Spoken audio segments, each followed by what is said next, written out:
तो आज हम बीए सेकेंड ईयर का फर्स्ट पेपर का अध्ययन कर रहे हैं जो सामाजिक विचारक है। तो प्रथम सामाजिक विचारक हैं इमाइल दुर्खीम, जिनके हम प्रथम अध्याय का अध्ययन कर चुके हैं सामाजिक तथ्य का। दूसरा है श्रम विभाजन।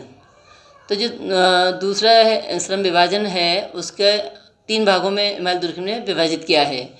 प्रथम खंड है श्रम विभाजन के प्रकार, दूसरा है श्रम विभाजन के कारण और परिणाम, और तीसरा खंड है श्रम विभाजन के असामान्य स्वरूप, जिसमें से हम श्रम विभाजन के प्रकार का अध्ययन कर चुके हैं। इसके उपरांत हम श्रम विभाजन के कारण जानने का प्रयास करेंगे, जिनमें प्रथम कारण है प्राथमिक कारण और द्वितीय कारण है सामूहिक चेतना में कमी और पैतृकता का घटता प्रभाव।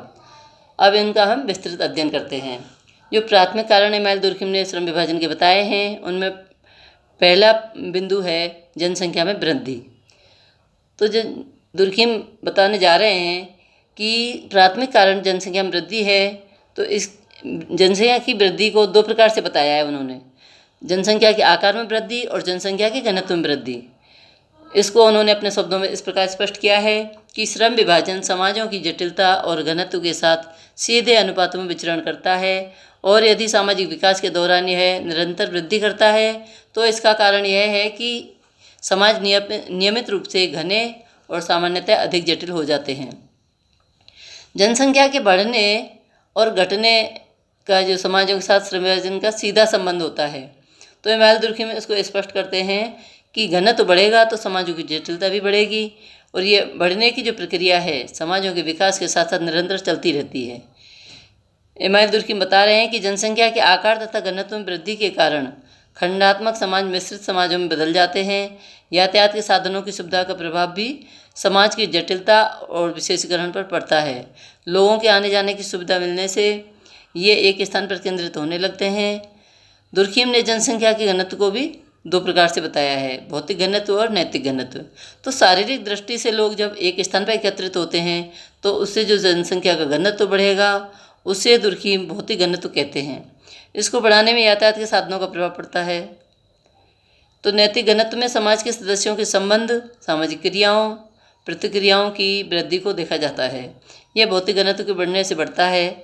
जब नैतिक घनत्व बढ़ता है तो समाज की जटिलता भी बढ़ती है। अब हम श्रम विभाजन के द्वितीय कारक का अध्ययन करेंगे। उसमें प्रथम बिंदु है सामूहिक चेतना की कमी या सामूहिक चेतना का ह्रास। तो दुर्खीम बता रहे हैं कि सामूहिक चेतना के कम होने से व्यक्तिगत चेतना में वृद्धि होती है, जो श्रम विभाजन में वृद्धि करती है। सामूहिक चेतना की वृद्धि श्रम विभाजन का द्वितीय कारक बताया है, जो श्रम विभाजन पर विपरीत प्रभाव डालता है। सामूहिक चेतना प्रबल होगी तो श्रम विभाजन में वृद्धि नहीं होगी। सामूहिक चेतना के घटने और कमजोर पड़ने पर श्रम विभाजन में वृद्धि होगी। इन गुणों को इमाइल दुर्खीम ने अपने शब्दों में स्पष्ट किया है, जो निम्न है। यह देखा जा सकता है कि श्रम विभाजन की प्रगति उतनी ही अधिक कठिन और धीमी होगी जितनी सशक्त और निश्चित सामूहिक चेतना होगी। इसके विपरीत यह उतनी ही तीव्र होगी जितने व्यक्ति अपने व्यक्तिगत पर्यावरण के साथ सामंजस्य करने में समर्थ है। इस प्रकार इमाइल दुर्खीम ने श्रम विभाजन के सामूहिक चेतना के कमी को स्पष्ट किया है। दूसरा कारण है पैतृकता का घटता प्रभाव। दुर्खीम ने पैतृकता को द्वितीय कारक बताया है। पैतृकता जब प्रभावशाली होती है तो सामाजिक परिवर्तन की गति कम होती है। पैतृकता से इनका तात्पर्य है कि समाज में व्यवसाय, कार्यों का बंटवारा आदि प्रदत्त होते हैं, व्यक्ति के जन्म के आधार पर निश्चित होते हैं। व्यक्ति वही व्यवसाय करता है जो उसके पिता या पूर्वज करते हैं। इस प्रकार समाज में पैतृकता के कठोर होने के कारण व्यवसाय और कार्यों का बंटवारा प्रतिबंधित होता है, जो सामाजिक परिवर्तन में बाधक होता है। इससे श्रम विभाजन में वृद्धि नहीं होती। इस प्रकार श्रम विभाजन के कारण के उपरांत हम उसके परिणामों का अध्ययन करेंगे। तो श्रम विभाजन के परिणामों को इमाइल दुर्खीम ने निम्न बिंदुओं के अंतर्गत स्पष्ट किया है। प्रथम है प्रकार्यात्मक स्वतंत्रता एवं विशेषीकरण। तो इमाइल दुर्खीम ने श्रम विभाजन का एक महत्वपूर्ण परिणाम बताया है। इसके द्वारा कार्यों का विभाजन होता है, उससे विशेषीकरण में वृद्धि होती है। व्यक्ति कार्यों को चुनने के लिए भी स्वतंत्र होता है। इस प्रकार पैतृकता का बंधन नहीं रहता। दूसरा परिणाम है सभ्यता का विकास। यानी श्रम विभाजन के फलस्वरूप हमारे समाज में जो है सभ्यता का विकास हुआ है। एमाइल दुर्खिम बताते हैं कि जनसंख्या का आकार और जनसंख्या के घनत्व में से समाज में श्रम विभाजन में वृद्धि होती है, जिसका परिणाम होता है सभ्यता का विकास। अब सभ्यता स्वयं उन परिवर्तनों का आवश्यक परिणाम है जो समाजों के लिए आकार और घनत्व में उत्पन्न होते हैं। ठीक है, दुर्खिम के अनुसार यानी सभ्यता श्रम विभाजन का लक्ष्य नहीं है, सभ्यता तो श्रम विभाजन का एक महत्वपूर्ण परिणाम है। तीसरा बिंदु है सामाजिक प्रगति, यानी श्रम विभाजन के फलस्वरूप समाज में क्या होता है, सामाजिक प्रगति होती है।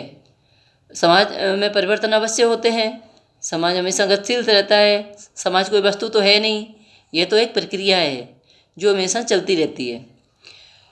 अब नेक्स्ट है सामाजिक परिवर्तन एवं व्यक्तिगत परिवर्तन। तो दुर्खिम ने श्रम विभाजन के जो परिणाम है वो ये समाज में निकल के सामने आता है कि सामाजिक परिवर्तन और व्यक्तिगत परिवर्तन जो है श्रम विभाजन के आधार पर स्पष्ट होता है। जनसंख्या के घनत्व, जनसंख्या के आकार में वृद्धि से जो परिवर्तन आते हैं वे श्रम विभाजन में वृद्धि करके समाज की संरचना और सामाजिक संबंधों में परिवर्तन करते हैं। इस प्रकार नवीन समूह की उत्पत्ति एवं अंतर्निर्भरता, ये जो है श्रम विभाजन का नेक्स्ट परिणाम है। इसके अंतर्गत दुर्खिम ने श्रम विभाजन का एक महत्वपूर्ण परिणाम माना है इसको। इन्होंने बताया है कि श्रम विभाजन से समाज में विशेषीकरण आता है। एक विशेष कार्य को करने के लिए विशेष व्यक्तियों का समूह संगठित होकर उस कार्य को संपन्न करता है। जैसे डॉक्टर का काम डॉक्टर करेंगे, इंजीनियर का इंजीनियर करेंगे, नाई का नाई करेंगे, मोची का मोची, दर्जी वाला काम दर्जी। इस प्रकार क्या होता है, नवीन समूह की उत्पत्ति होती है और वो ये सारे जो हैं व्यक्ति एक दूसरे पर समाज में निर्भर होते हैं। नेक्स्ट बिंदु है व्यक्तिवादिता का विकास। तो एमाइल दुर्खिम कहते हैं कि श्रम विभाजन के परिणाम स्वरूप हमारे समाज में जो है व्यक्तिवादिता की वृद्धि होती है। उनमें से एक परिणाम ये प्रमुख है, श्रम विभाजन से समाज में सामूहिक चेतना और सामूहिक प्रतिनिधान का प्रभाव शिथिल होता जाता है और व्यक्तिगत चेतना में वृद्धि हो जाती है। व्यक्तित्व का महत्व बढ़ता है, समूहवाद में कमी आती है, व्यक्तिगत विचार, दृष्टिकोण तथा स्वतंत्रता बढ़ती है। तो इन सब का परिणाम क्या होता है कि व्यक्तिवादी विचारधारा को उन्नत तथा विकसित करने में स्पष्ट दृष्टिगोचर होता है। अब नेक्स्ट बिंदु है कि श्रम विभाजन के परिणाम स्वरूप हमारे समाज में क्या होता है, प्रतिकारी कानून और नैतिक दबाव बढ़ता है। जब समाज में श्रम विभाजन का अभाव होता है या कम श्रम विभाजन होता है तब समाज में प्रतिकारी कानून व्यवस्था होती है तथा सामूहिक चेतना का जो है बोलबाला होता है। लेकिन जब श्रम विभाजन में वृद्धि होती है तो व्यक्तियों में विशेषीकरण बढ़ता है। इसके कारण समझौते के संबंधों का विकास होता जाता है। इससे व्यक्तिगत स्वतंत्रता, स्वार्थ आदि पर नियंत्रण रखा जा सकता है। इस प्रकार से श्रम विभाजन का एक परिणाम प्रतिकारी कानून का महत्व बढ़ना और नैतिकता का विकास होना है। इसके बाद नेक्स्ट और जो अंतिम परिणाम है वो यह है कि श्रम विभाजन के परिणाम स्वरूप हमारे समाज में जो है स्वावलंबी सामाजिक एकता उत्पन्न होती है। तो एमाइल दुर्खिम कहते हैं कि वास्तविकता तो यह है कि श्रम विभाजन के सारे परिणामों की व्याख्या इस एक परिणाम यानी जो कौन सी है, स्वावलंबी एकता, इसके अंतर्गत किया जा सकता है। वे कहते हैं कि श्रम विभाजन के अभाव या अल्पता की स्थिति में समाज में यांत्रिक एकता होती है। जैसे जैसे श्रम विभाजन में वृद्धि होती है वैसे वैसे समाज में विशेषीकरण, पारस्परिक निर्भरता, अन्योन्य आश्रितता और सहयोग बढ़ता जाता है। इसी को जो है दुर्खिम ने श्रम विभाजन का परिणाम स्वावलंबी सामाजिक एकता कहा है। अब हम इसके बाद अध्ययन करेंगे कि श्रम विभाजन के असामान्य स्वरूप कौन कौन से हैं। इनको एमाइल दुर्खिम ने 3 प्रकार से स्पष्ट किया है। पहला है आदर्शहीन श्रम विभाजन, दूसरा है बलात् या जबरदस्ती वाला श्रम विभाजन और तीसरा है व्यक्तिगत कार्य की अपर्याप्तता। तो जिनमें पहला बिंदु है उसको स्पष्ट करते हैं। जब समाज में श्रम विभाजन विभिन्न सामाजिक कार्यों में तालमेल या परस्पर सामंजस्य स्थापित नहीं करता है तब वह एक दूसरे के कार्य तथा विकास में बाधाएं उत्पन्न करता है। तो दुर्खिम कहते हैं कि ऐसा विशेष रूप से आर्थिक क्षेत्रों या तथा विज्ञान के क्षेत्रों में अव्यवस्थित श्रम विभाजन के फलस्वरूप होता है। दुर्खीम ने उस श्रम विभाजन को आदर्शहीन श्रम विभाजन कहा है, जो श्रम के विभाजन विभिन्न प्रकारों में असामंजस्य उत्पन्न कर देता है। यह आदर्शहीन श्रम विभाजन आर्थिक क्षेत्र तथा वैज्ञानिक क्षेत्र में पाया जाता है। अब इसको उन्होंने जो है निम्न भागों में 2 बिंदुओं में बताया है कि जो आदर्शहीन श्रम विभाजन है वो आर्थिक क्षेत्र में देखने को मिलता है और दूसरा वैज्ञानिक क्षेत्र में देखने को मिलता है। ठीक है, तो जब उत्पादन के संगठन, औद्योगिक केंद्र, कारखाने आदि में श्रम विभाजन होता है तो उससे विशेषीकरण होता है। विशेषीकरण होता है तो उत्पादन में लगे हुए मालिक और मजदूरों में संघर्ष पैदा होता है, तो इनमें परस्पर व्यापारिक और अन्य झगड़े होते हैं। तो इस प्रकार श्रम विभाजन आर्थिक क्षेत्रों और विभिन्न सामाजिक इकाइयों में तनाव, संघर्ष और जो है असंतुलन पैदा कर देता है। अब दूसरा जो है वो है वैज्ञानिक क्षेत्र में। तो वैज्ञानिक क्षेत्र में जो पहले सभी विज्ञान जो है परस्पर संबंधित थे, अलग अलग नहीं थे, परंतु अब विज्ञानों में श्रम विभाजन के फलस्वरूप बहुत अधिक विशेषीकरण आ गया है। एक वैज्ञानिक केवल एक विज्ञान या उसकी भी किसी एक शाखा मात्र से जुड़ गया है। इससे विज्ञानों में जो है परस्पर दूरियां बढ़ा दी हैं। सावयवी एकता स्थापित नहीं होने के कारण विभिन्न विज्ञानों के संबंध टूट गए हैं। तो दुर्खीम के अनुसार जो है श्रम विभाजन ने विज्ञान में संघर्ष और दूरियां बढ़ा दी हैं। अब श्रम विभाजन का जो दूसरा जो है असामान्य स्वरूप है वो है बलात् श्रम विभाजन, फोर्स्ड डिवीजन ऑफ लेबर।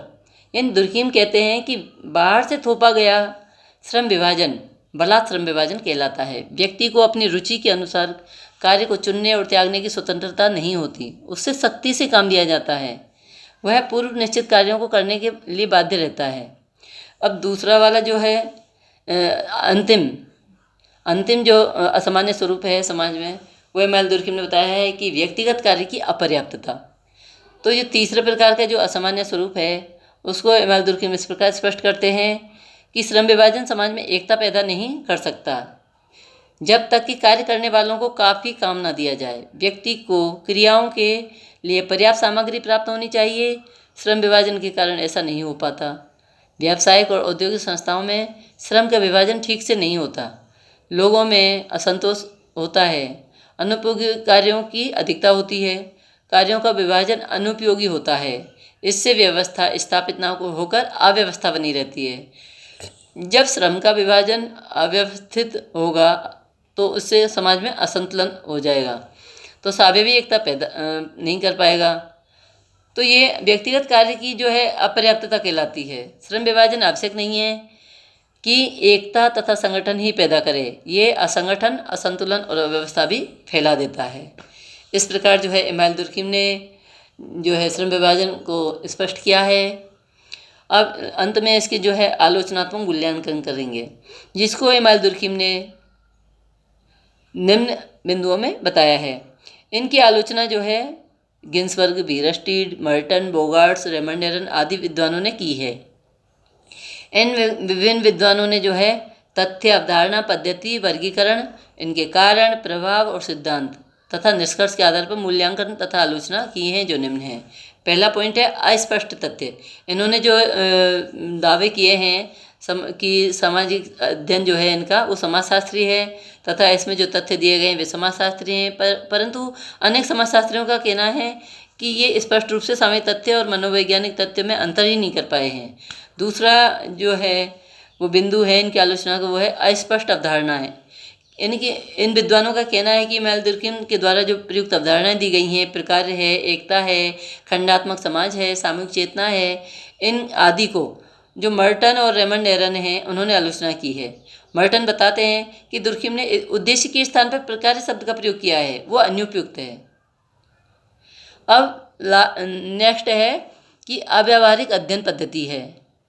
तो ये जो मर्टन और बर्गेस जो विद्वान हैं, ये एम.एल. दुर्खीम द्वारा जो अध्ययन किया गया उसकी कमियां बता रहे हैं कि इन्होंने कहा है कि दुर्खीम ने श्रम विभाजन और सामाजिक एकता के अध्ययन में भौतिक विज्ञान की अध्ययन पद्धति को मनमाने ढंग से प्रयोग किया है।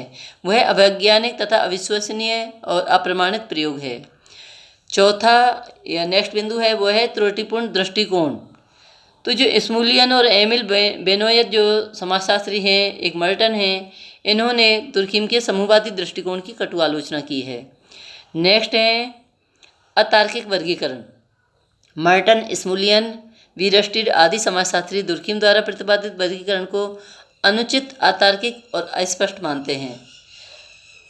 मर्टन और स्मुलियन दुर्खीम द्वारा प्रतिपादित व्यक्तिगत जो नैतिकता है तथा सामूहिक नैतिकता का वर्गीकरण है उसको स्पष्ट माना है। वीरस्टीड ने दुर्खीम के प्राचीन और आधुनिक समाजों के किए गए वर्गीकरण पर आपत्ति उठाई है। वीरस्टीड विरोध करते हैं कि इन दोनों प्रकार के समाजों के वर्गीकरण के आधार समानता और विभेद उचित नहीं है। नेक्स्ट है कि मर्टन और स्मुलियन की आपत्ति है कि दुर्खीम ने कानून और एकता के विभिन्न प्रकारों या वर्गीकरण में विश्वसनीयता स्थापित नहीं की है। यह दुर्खीम की कमी रही है। नेक्स्ट है कि अनेक समाजशास्त्रियों की आपत्ति है कि दुर्खीम ने यांत्रिक तथा साविवी एकता का जो विशेषताएं बताई हैं वे विकसित तथा ग्रामीण समाजों में भी मिलती हैं, इसलिए इनकी एकता के दो प्रकार या स्वरूप भी पूर्ण स्पष्ट नहीं है। नेक्स्ट है कि कारणों पर आपत्ति है।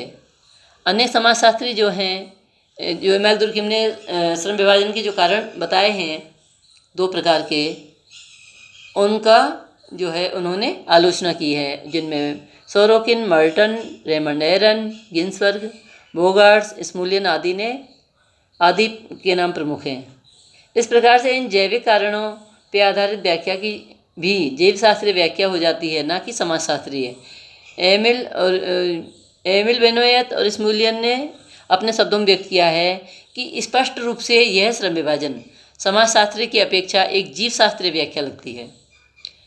अब नेक्स्ट बिंदु है कि कारण और परिणामों में स्पष्टता बताई है।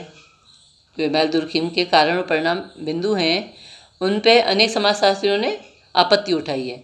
वो बताते हैं कि 8 परिणामों का उल्लेख किया है एमिल दुर्खीम ने, लेकिन स्पष्ट रूप से श्रम विभाजन को विभिन्न परिणामों का कारण निश्चित करके व्याख्या को अस्पष्ट और अवैज्ञानिक बना दिया है।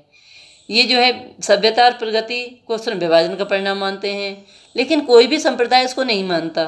सभ्यता और संस्कृति तथा समाज की प्रगति के अनेक कारण हैं। नेक्स्ट है उद्विकासीय सिद्धांत की आलोचना। मर्टन ने दुर्खीम की सामाजिक उद्विकासीय सिद्धांत की आलोचना की है। मर्टन का कहना है कि दुर्खीम ने विकास के क्रम में एक छोर पर प्राचीन या यांत्रिक एकता वाले समाजों को रखा है, तो दूसरे छोर पर आधुनिक या साविवी एकता वाले समाजों को रखा है। तो दुर्खीम ने समाजों का उद्विकास रेखीय, सरल से जटिल और समानता से विभिन्नता आदि के द्वारा समझाया है। इसका कारण श्रम विभाजन बताया है। अनेक विद्वान जो है वो इसको इस प्रकार व्यक्त करते हैं कि सामाजिक परिवर्तन अनेक कारणों से होता है। मर्टन ने भी यही आपत्ति उठाई है। सोरोकिन कहते हैं कि सामाजिक परिवर्तन का एक कारकीय सिद्धांत हो ही नहीं सकता। सामाजिक परिवर्तन जो है वो श्रम विभाजन के अतिरिक्त अनेक कारणों का परिणाम होता है। दुर्खीम की उपयुक्त आलोचनाओं को जो है उसका अर्थ ये कभी नहीं लगाना चाहिए कि उनका श्रम विभाजन का सिद्धांत निरर्थक या अनुपयोगी है। ठीक है, तो इस प्रकार जो है इस संदर्भ में जॉर्ज सिम्पसन बता रहे हैं कि दुर्खीम की जो पुस्तक है वो आलोच्य पुस्तक की आमुख बताया। उन्होंने एंड में निष्कर्ष दिया है कि उस व्यक्ति यानी दुर्खीम की जो प्रथम महान रचना है जिसने लगभग 4वीं शताब्दी तक फ्रांसीसी विचारधारा पर नियंत्रण किया है और जिसका प्रभाव भी घटने के स्थान पर बढ़ रहा है, यह पुस्तक आज भी ऐतिहासिक और प्रसंग के दृष्टिकोण से उन सभी को पढ़नी चाहिए जो सामाजिक विचारधारा के ज्ञान और सामाजिक समस्याओं में रुचि रखते हैं। इस प्रकार बच्चों समाजशास्त्र के जो विचारक हैं एमिल दुर्खीम, उनका जो है श्रम विभाजन के प्रकार्य, कारण और परिणाम और उनकी जो है असामान्य स्वरूप, उनका जो है अध्ययन करना चाहिए। अगर किसी बच्चे को कुछ समझ में ना आए या कोई बिंदु स्पष्ट ना हुआ हो तो आप उसको पूछ सकते हैं। इसके बाद अब हम इसका नेक्स्ट जो है एमिल दुर्खीम का नेक्स्ट तथ्य आत्महत्या उसका अध्ययन करेंगे।